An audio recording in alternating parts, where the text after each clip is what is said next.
Please.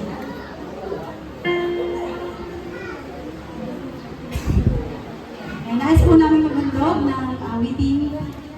Sa inyo po ang mensahe tanging sa Diyos ang papurihan. Amen. Ayan. Okay pa po ba yung mga nasa likod?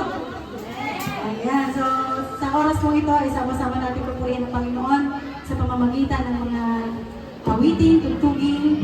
At yung pinakamahalaga po na ihain natin sa Panginoon ng ating sarili. Amen. Sino pong naniniwala na tunay na sapat ang biyaya ng Diyos sa kanyang mga anak? Ang kalooban po ng Panginoon ay huwag tayong papaghirapin. Amen? Makamtan natin yung lahat ng bagay. Amen po ba?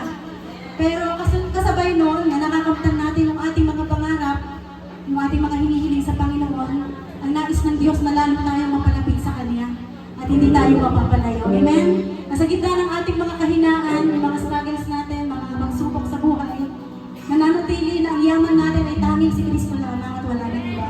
Amen po ba? Sabihin mo nga sa katabi mo, sapat ang biyaya ng Diyos. Uunlad ako dahil sa Panginoon, pero hindi ko hahayaang malayo ako sa Diyos. Amen? Isa nga po malakas na papuring palakpak. Atin po nagkaroon ang nagsampo ng aming Diyos.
Love